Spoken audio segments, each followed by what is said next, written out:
mess, but unfortunately Stuart couldn't be here today, so I'm doing a bit of presentation from him. I think we need to understand the background of the beef industry to look at the way forward. I feel safe doing this, of course, because I can't answer any of the difficult questions. I did tell Stuart to say it will be at £3.50 a kilo before springtime, but he wouldn't actually guarantee it for some reason. So if we look at the beef production in the UK, this is going back 2007 up to 2010, yellow line. Hopefully at the back you can read it. The black line is the 2010 things, and you'll see what happened in 2010 that kept the prices reasonably depressed, because there was a higher supply than was thought of because of all these black and white bulls being killed, mainly down in England. But as you can see by December, they're gradually disappearing out of the chain. The other thing we need to be aware of is a change in calf registrations.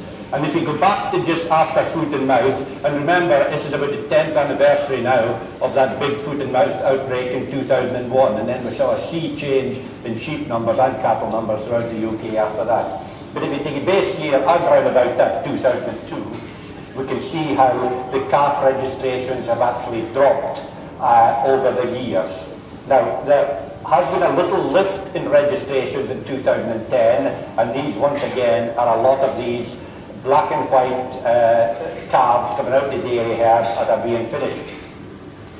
What has happened since then, of course, is the price of barley started going up from last harvest time, so these black and white calves now are disappearing out of the chain, so they're not being registered, they're not being kept.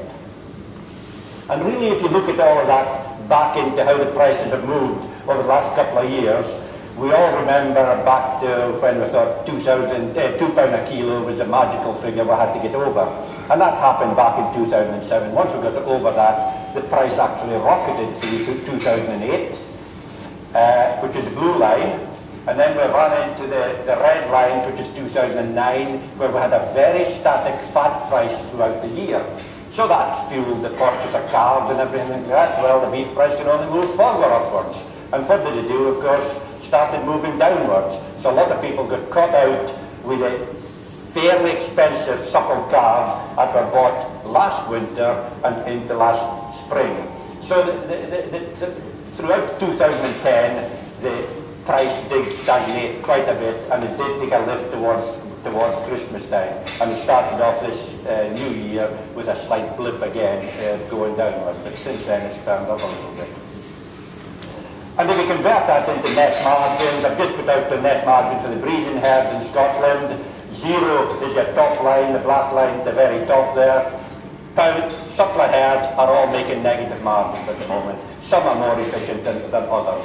But this is the problem, and if we lose too many cows out of the equation in the UK, or even in Scotland, we won't have the fattening cattle to actually feed. If you look at the net margin for the feeders and finishers, the red line are those feeding intensively as a barley-based system, the blue line more extensive, more grassland systems. A margin in the last couple of years, but only a very small margin in the last couple of years.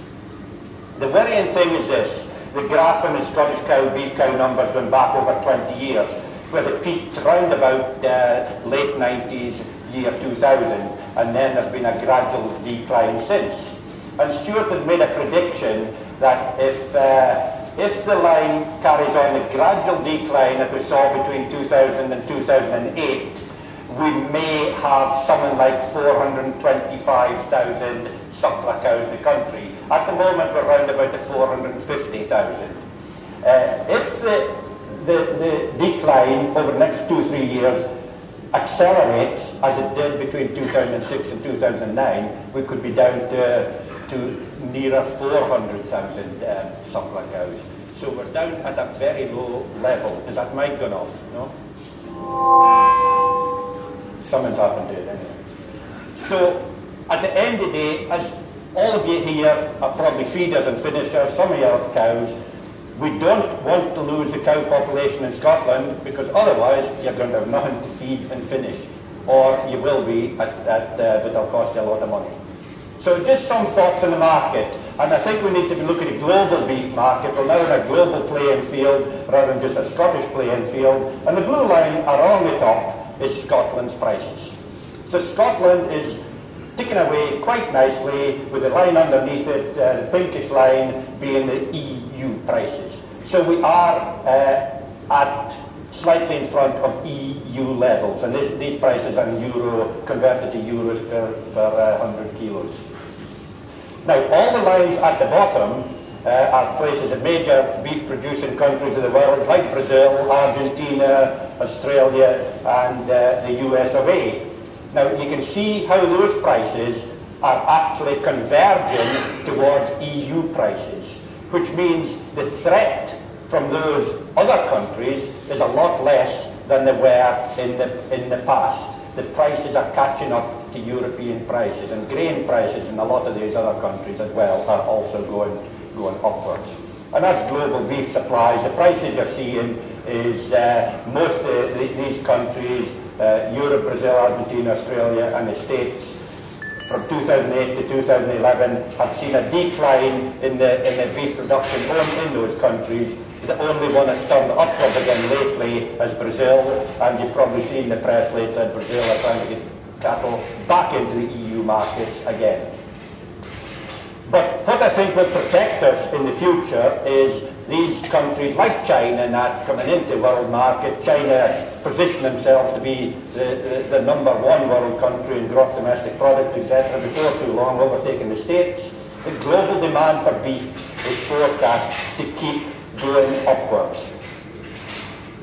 And it will have to keep going upwards, as will the crops of cereals, etc., to feed this growing world population. The world population is forecast to grow by something like 1/3 between now and 2050. The Scottish population goes up a little bit. What surprised me was the figure for the UK population. There's going to be a hell of a lot of folk in the UK in 2050. Not that I'll be around to see them. Not that I'll be around to see them, though, I don't think. But there's plenty of people in this room probably will be around to see them. But you all know you've been in this cost-price squeeze in the last year to a couple of years. If we look at the cattle price in red, it's been stagnating, really creeping downwards, whereas your feed costs and your energy costs have been going upwards. So you're squeezing your margin. Fertilizer 2-3 years ago was very dear, came back to realistic prices, and now cereals are getting dearer. It looks as if fertilizer is going up. Not that I'm cynical or anything, but I think there's something in that. But just some thoughts at the end of Stuart's presentation.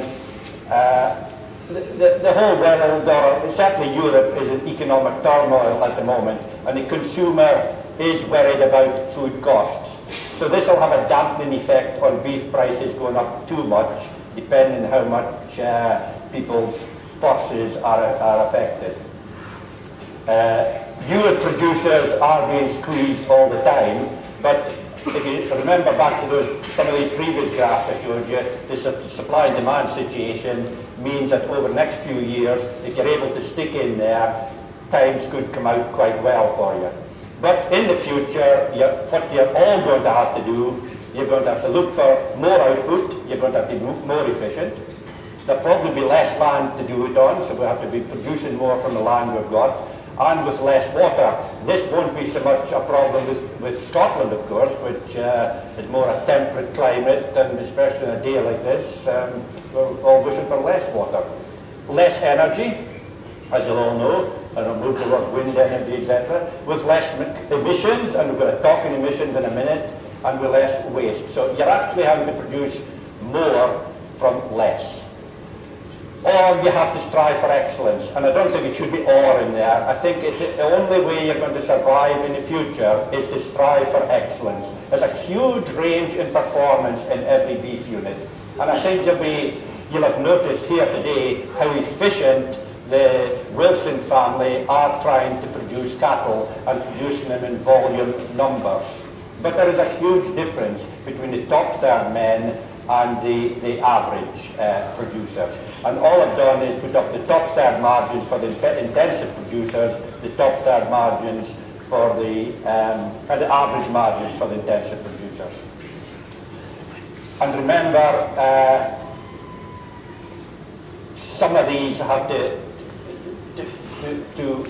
for you to reinvest back into your business and pay your own wages, etc., you need a margin at the end of the day. And the average cattle producer in this country is unlikely to be making a margin once you strip out the single farm payment. Remember, all of these haven't got the single farm payment in them, and the single farm payment is only profit on many farms. And what's going to happen after 2014, heaven knows. So that's Stuart's presentation. I just added a few slides on the back of this. We, as a group, this North East Strategy Group, the 16 farmers that I mentioned earlier, we sat down and did costings a couple of years ago based on the average weights that they purchase cattle, the average weights to sell cattle, and what we reckoned was the average amount of feed and inputs, fixed costs, etc., going into this group. And what I've done is use those figures, and we all agreed as a group were fairly typical of Aberdeenshire. I know you'll say it's not typical of you because you do things fairly different, but that's not really what I want to get you to understand at the end of the day. What I've done on this is update these figures to today's prices, which is a rough dead weight you'd get in today, maybe the purchase price you'd be buying these cattle at. Concentrate cost, cattle out at grass for a bit, vet, bedding, which is getting to be a substantial cost in many units now, and then your transport, marketing, etc. So you've actually ended up at that scenario with a gross margin of £8. We also agreed as a group that fixed costs would be in the order of £60 per animal. So you've actually got a net margin of £52. Now, if you take that net margin of £52, as a group, we also decided that we have to make a margin. There's no way we can survive if we don't make a margin. And we thought that a margin would be 5% of the turnover or something like that. So that, if you add your 52 onto your 50, you've got a total deficit of £102. So what is the fat price the industry needs at the moment for the beef producer to make a profit? 317 pence a kilo, ladies and gentlemen, and we are a bit adrift of £3.17 a kilo, and are we going to get to £3.17 per kilo? So we have to look at reducing cost of production. We have to drive to meet market specifications better than we do. We have to watch we don't keep cattle too long, as we have a tendency to do, because laying down fat is inefficient and it costs you money. And yes, you're right, I know why you do it, because the longer you keep them, you increase their weight to get a better grade and then get a better killing out percentage, but there's a hell of a cost involved in doing that. And your problems are, for producers, is the lack of information for forward planning. You know what a store beef is going to cost you today. You know what it's going to cost you to feed it. You haven't a clue what the fat price is going to go. So, I don't know where my representative from Messrs. Woodhead Morrison's is at the moment, but it's something we have to look at, Andrew, in the future to try and get better market signals, because otherwise we'll have no beef produced if we don't watch what we're doing. So we are working on non-finished prices. There is a slight mistrust of buyers and retailers, which I quite accept. So, and we certainly need more clarity in marketing costs. You do get it if you're just going to one abattoir, but if you're trying to do work with two abattoirs, it's very, very difficult to know which one is offering you the better prices, because the deduction rates can be very different. And we are all price takers. We have no option but be price takers at the moment, but how quickly can we move that back to being price makers? Scotland has a great reputation, worldwide reputation. We can market beef abroad better and better. The green, pleasant land that is Scotland has a huge reputation throughout Europe. But these cattle also have a problem, of course, because they are seen as methane producers. Unfortunately, the diagram has one major flaw about it, in that 90% of methane comes out the front end, rather than out the back end. I think it's in us humans mostly comes out the back end. But anyway, But we didn't have anything that creates methane production for our lunch today. So basically, ladies and gentlemen, that's me finished. I'm not going to take questions because we're going to get awful cold standing about. We're going to crack on now into how we can actually control